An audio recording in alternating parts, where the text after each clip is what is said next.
اچھا حضرت، یہ بتائیے کہ روحانیت کسے کہتے ہیں، مادیت کسے کہتے ہیں، اور اسلام ان دونوں میں اعتدال جو ہے وہ کس طریقے سے بتاتا ہے؟ اصل میں دیکھیں، اسلام کی اگر ہم بات کریں تو اسلام کے جتنے بھی احکامات ہیں اور جتنی بھی ٹیچنگز ہیں، تو اس میں ایک چیز، ہر حکم میں ایک چیز صاف نظر آتی ہے کہ اس میں بیلنسنگ کا بہت خیال رکھا گیا ہے، کہ ہر چیز کو بیلنس کر کے حکم دینا، نہ ہی بہت زیادہ افراط ہو اور نہ ہی بہت زیادہ تفریط ہو، یعنی نہ ہی حد سے زیادہ بڑھنا ہو اور نہ ہی حد سے کم ہو، جتنی ضرورت ہے، جتنا بیلنس مینٹین ہو سکے اس کا خیال رکھا گیا ہے۔ اور یہی چیز اس مسئلے میں بھی ہے، مادیت اور روحانیت میں۔ مادیت کو عام زبان میں ہم انگلش میں کہتے ہیں میٹرلزم، اور روحانیت کو کہتے ہیں اسپریچولزم۔ یہاں پر اگر ہم ماڈرن ایرا کی بات کریں تو اس میں ہمیں دو فکریں نظر آتی ہیں۔ خود اسلامک جو اسکالرز ہیں وہ جب اس طرح کی بات کرتے ہیں اس پوائنٹ پر، تو ان کے بیانات میں بھی دو طرح کی باتیں ہمیں نظر آتی ہیں۔ ایک جو گروپ ہے وہ مکمل طور پر روحانیت کی طرف جاتا ہے کہ اسلام نے صرف روحانیت کا درس دیا، اور ایک جو گروپ ہے وہ مکمل طور پر مادیت پرستی کی طرف جاتا ہے، یعنی میٹرلزم کی طرف جاتا ہے۔ لیکن اسلام نے نہ ہی مکمل طور پر میٹرلزم کا بائیکاٹ کیا، یعنی ہر اعتبار سے آپ کو میٹرلسٹک ہو کر دیکھنا ہے، اس کا بھی اس میں کوئی کانسیپٹ نہیں ہے۔ اور اسی طرح سے جو سو کالڈ اسپریچولزم ہیں، اس کا بھی جو ہے اسلام میں کوئی مقام نہیں ہے اور کوئی جگہ نہیں ہے۔ اب میں آپ کو اگر ایکسپلین کروں تو اس طرح سے کروں گا کہ دونوں کو بیلنس کر کے رکھا گیا جی کہ نہ ہی مکمل طور پر ایک انسان مادیت میں کھو جائے اور جی اپنے خدا کو بھول جائے، اور نہ ہی مکمل طور پر دنیا سے بالکل لا تعلق ہو جائے اور دنیا سے کوئی مطلب نہ رکھے اور جنگل میں چلا جائے، جیسے کہ بہت سے ہمارے سامنے جو ریلیجنس ہیں اس میں ہوتا ہے، ایک کانسیپٹ ہے۔ جیسے اگر آپ ہندوازم کی بات کریں تو اس میں ایک کانسیپٹ ہے، بہت سے لوگ یوگی ہو جاتے ہیں، جی انہیں دنیا سے کوئی مطلب نہیں رہتا ہے، ایون وہ اپنے ماں باپ کو بھی چھوڑ دیتے، جی اپنے گھر کو بھی چھوڑ دیتے، شادی بھی نہیں کرتے، جی بالکل الگ ہو جاتے۔ اسی طرح اگر ہم کرسچنٹی کی بات کریں تو اس میں بھی رہبانیت ہے کہ آپ کو نہ شادی کرنی ہے، نہ ہی آپ کو اپنی فیملی بنانی ہے، نہ ہی دنیا کے بارے میں کچھ سوچنا ہے، بالکل لا تعلق ہو جانا ہے۔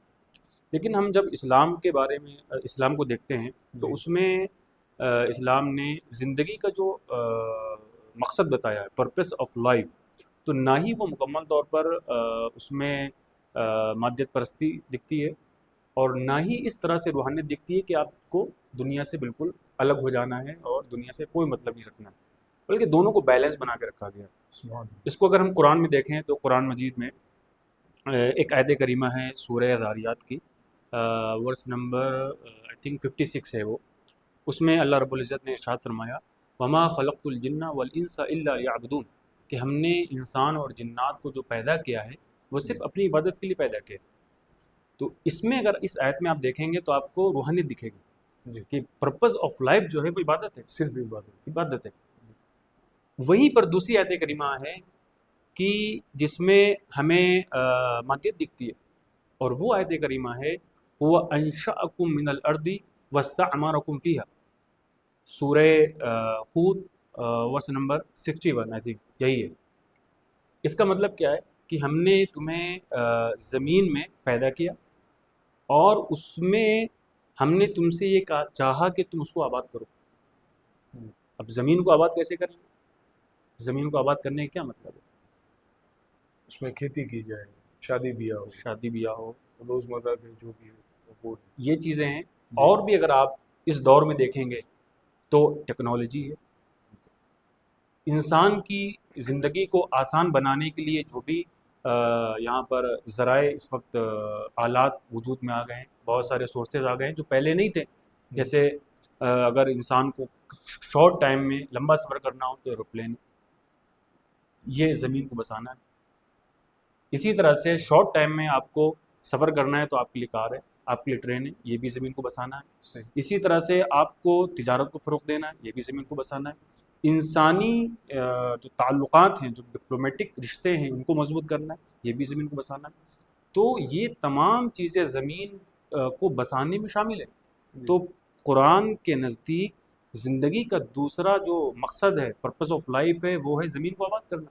جی. اب اگر آپ دیکھیں اس میں میٹریلسٹک چیزیں تو نہ ہی مکمل طور پر مادیت پرستی ہے، اور نہ ہی مکمل طور پر بلکہ مادیت پرستی کا لفظ یہاں پر استعمال ہی نہیں ہوگا، کیونکہ اسلام میں تو صرف پرستش جو ہے وہ خدا کی، صرف خدا کی، کسی اور کی ہے ہی نہیں. بے شک. کیونکہ جو ہمارا کلمہ ہے وہ لا الہ الا اللہ، اللہ کے سوا کوئی معبود نہیں ہے. تو جب ہم وہاں پہ نفی کرتے ہیں تو ہر چیز کی نفی کرتے ہیں کہ خدا کے سوا کوئی نہیں ہے، اس کے سامنے کوئی نہیں ہے. تو اس میں ہم سو کالڈ میٹرلزم کی بھی ہم وہاں پہ نفی کرتے ہیں اس کلمے میں لا الہ الا اللہ. تو اگر ہم دیکھیں تو مادیت اپنے آپ میں کوئی بری چیز نہیں ہے، میٹرلزم یہ بری چیز نہیں ہے. میٹرلزم برا اس وقت ہو جاتا ہے جب اس میں سے خدا غائب ہو جاتا ہے. جب خدا کو غائب کر دیں گے تب میٹرلزم جو ہے، مادیت پرستی، یہ بہت خطرناک شکل اختیار کر لیتی ہے. اس کے نمونے اگر ہم ابھی ماضی قریب میں پلٹ کر دیکھیں کہ جب میٹرلزم سے، مادیت سے خدا غائب ہو گیا تو ہیروشیما اور ناگاساکی جیسے انسیڈنٹ جو ہے وجود میں. جب میٹرلزم سے خدا غائب ہو گیا تو ہمارے سامنے ایسٹ انڈیا جیسی کمپنیز آئیں جنہوں نے یہاں پر ہندوستان میں اتنا ظلم ڈھایا. جب میٹرلزم سے خدا غائب ہو جاتا ہے تو پھر کیپٹلزم جیسا ظالمانہ نظام آتا ہے کہ جس میں ایک طبقہ امیر سے امیر تر ہوتا جاتا ہے، ایک طبقہ جو ہے وہ غریب سے غریب تر ہوتا جاتا ہے. تو یہ جب میٹرلزم سے خدا غائب ہو جاتا ہے تو بہت خطرناک شکل اختیار کر لیتا ہے. تو اسلام نے میٹرلزم کی تو تعلیم دی ہے، لیکن ساتھ ساتھ میں یہ بھی تعلیم دی کہ میٹرلزم سے خدا غائب نہیں ہونا چاہیے. کیونکہ جب میٹرلزم کے ساتھ خدا ملا ہوتا ہے تو وہ بہت پھر انسانیت کی خدمت بہت اچھے پیمانے پر ہوتی ہے. مطلب یہی ہے کہ آپ یہ کہنا چاہ رہے ہیں کہ مٹیریلزم جو ہے اس میں بندہ خدا کے تصور کے ساتھ اور دین کو لے کر کے چلے اور اس طریقے سے وہ بیلنس رکھے تو چیزیں جو ہے وہ بہتر ہوگی. لیکن ہم جو پھر دوسری طرف جو روحانیت ہے، اسپریچولزم ہے، اس کے بارے میں جب پڑھتے ہیں تو ہم یہ دیکھتے ہیں کہ اولیاء کرام کی زندگی کے حالات یا صحابہ کرام کی زندگی کے حالات کہ انہوں نے دنیا کو اختیار نہیں کیا. یعنی یہ کہ آج بندہ جو ہے وہ بہت سارے کپڑے اپنے پاس رکھتا ہے، بہت سارے لوازمات زندگی کے رکھتا ہے. تو اولیاء کرام کی زندگی جب ہم دیکھتے ہیں تو اس میں صوفیاء کرام کی زندگی میں یہ چیزیں نہیں ملتی ہیں، وہ یہ چیزیں جو ہے وہ چھوڑ دیتے ہیں. تو کیا اسپریچولزم تو پھر یہی ہوا کہ مادیت ٹھیک ہے، اس کو بندہ جو ہے اگر بسائے گا تو لوازمات سے ہی بسائے گا، لیکن صوفیزم تو ہمیں لوازمات کو چھوڑنے کی تعلیم دیتا ہے. تو پھر یہاں اس کے کیا معنی ہوں گے؟ اصل میں دیکھیں، اگر ہم صحابہ کی بات کرتے ہیں تو صحابہ میں آپ یہ نہ بھولیں کہ حضرت عثمان غنی بھی، صحابہ میں حضرت عبد الرحمن ابن عوف بھی.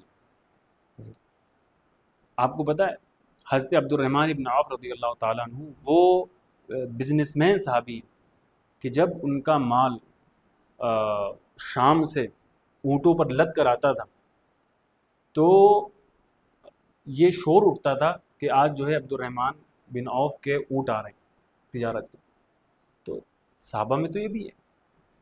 آپ کو میں ایک حیرت انگیز چیز بتاؤں، حضرت عثمان غنی رضی اللہ تعالیٰ عنہ یہ کسی فقیر صحابی کا نام نہیں، وہ غنی ہے.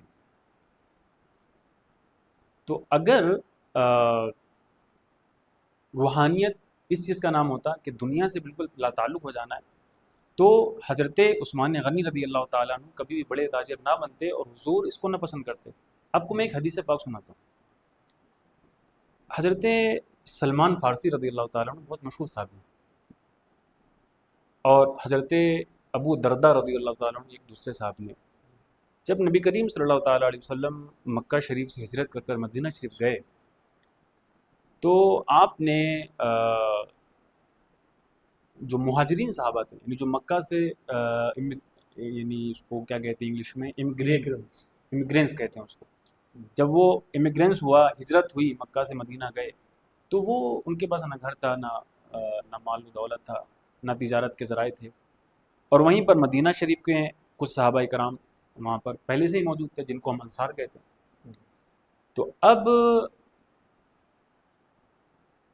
دونوں کے درمیان نبی کریم صلی اللہ علیہ وسلم نے ایک رشتہ بنایا جس کو رشتہ مواخات کہتے ہیں، یعنی بھائی چارگی کا رشتہ، کہ وہ لوگ جو مکہ سے آئے تھے، انصاری صحابہ جو تھے، ان کے ساتھ دونوں کو آپس میں اس طرح سے کھڑا کر دیا کہ تم دونوں اب بھائی ہو، اور اس کا پھر معاشرے پر اثر بھی پڑا۔ تو بہرحال اس میں حضرت سلمان فارسی رضی اللہ تعالیٰ عنہ یہ اور حضرت ابو دردہ رضی اللہ تعالیٰ عنہ، ان دونوں کے درمیان حضور نے رشتہ مواخات یعنی بھائی چارگی کا رشتہ قائم کر دیا۔ تو حضرت ابو دردہ رضی اللہ تعالیٰ عنہ کے گھر ایک دن حضرت سلمان فارسی رضی اللہ تعالیٰ عنہ تشریف لے گئے، تو وہاں پر ان کی والدہ نے حضرت سلمان فارسی سے شکایت کی، یہ جو تمہارے بھائی ہیں ابو دردہ، یہ دنیا سے بالکل لا تعلق ہو گئے اور انہوں نے زینت کے لباس پہننے چھوڑ دیے۔